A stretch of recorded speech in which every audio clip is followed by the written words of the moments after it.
Hi, I'm Reen again, back to talk to you about our I Am Woman program.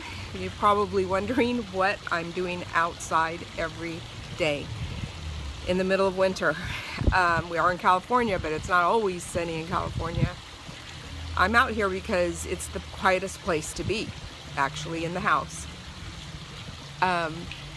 Today I want to talk to you about pride and ego. Pride and ego is something that gets in the way of our walk with Christ. When we are so prideful and we have so much ego and we're so into ourselves and so, I'll say, entitled, then we don't leave room for God to do His work in us. What we need to do is we need to allow God to soften our hearts, humble ourselves, and let Him do His work in us. That definitely had to happen with me. I had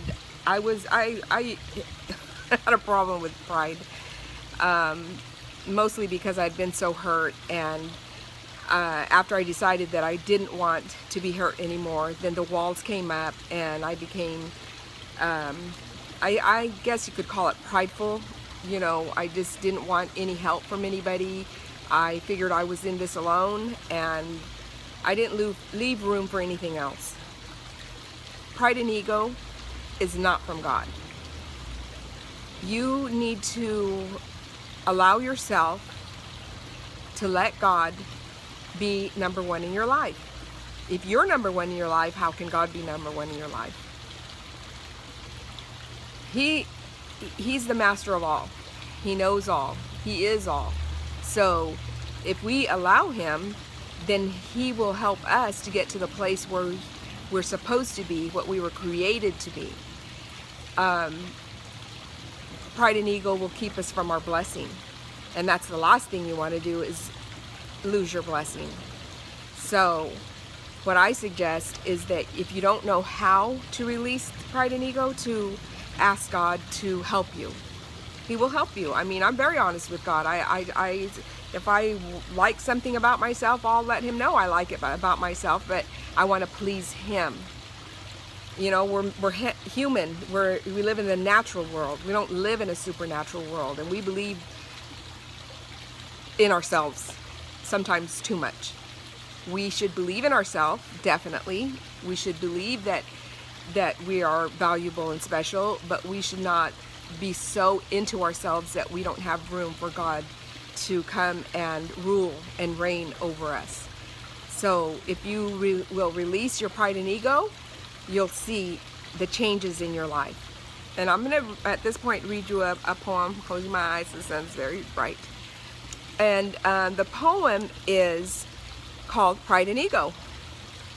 Amid all the abundance, mankind made a change. For some disturbing reason, humility for pride and ego has exchanged. A humble heart has no room for pride, ego, or arrogance. A grip of pride, a clench of ego, leave no room for your inheritance. Your exaggerated sense of self-importance will destruct. The veil covering your eyes forever will obstruct. What's left is the shattered life of hurt and pain, not to mention never entering into heaven where I reign. Commitment is achieved by satisfying the urges of oneself. You continue with that lie as you believe and tell yourself. I'm entitled, I will rise, I will stand, and I will ascend. I will remind you of your proud, selfish, vain, and conceited friend. You know his name. He once was Lucifer, angel of light. He exalted himself before the fall. The war in heaven broke out in a fight. Defeated, fallen, broken in the end. You know I am king, and another fight I can send. An inflated ego and boasting with arrogance and pride, all because you believe Satan, the one who has lied? That's not a question. Take up my yoke and learn that I am gentle, humble, and kind. Indeed, Jesus did not come to earth to die for you to be blind.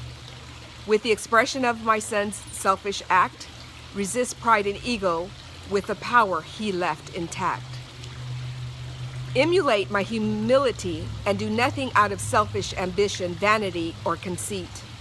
With that, dark forces of this age and the depths of the pit you will cheat. Remember, every breath, gift, and talent comes from me. Leave the sin behind, because the most precious gift is salvation to be free. Yes, Jesus. Okay. Unfortunately, things change. In some people, not all, but some, pride and ego was exchanged for humility. In Ephesians 4:2-3, be completely humble and gentle. Be patient. Keep bearing with one another in love.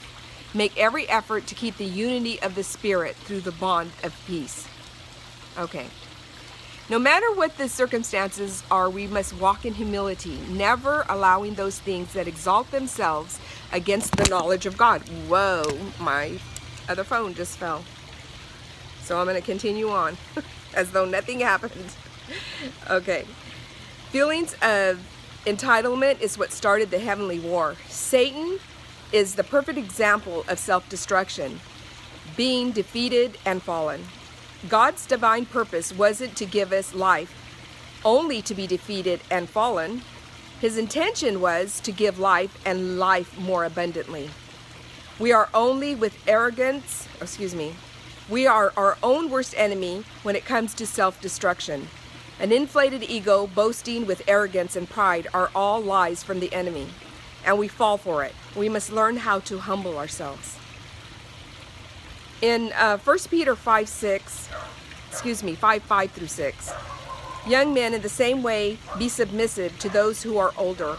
All of you clothe yourselves with humility towards one another, because God opposes the proud, but gives grace to the humble. Humble yourselves under God's mighty hand, that he may lift you up in due time. And he will lift you up in due time. Do nothing out of selfish ambition, vanity, or conceit. Remember the one who is deserving of all the honor and glory. There is only one true living God. You must not rise up above the one who sits on the throne. That's the number one thing we need to remember, is that God's the one that sits on the throne. We are his people. He loves us and he wants the best for us, but he's an all-knowing God. We aren't. We're human. Like I said in a previous video, we're not superhuman. So if we allow him to take control, we can release and let go of pride and ego and make a big difference in our life. I hope that's a message for someone out there, and that you are blessed by the videos. Subscribe to the channel and have a blessed day, and see you later.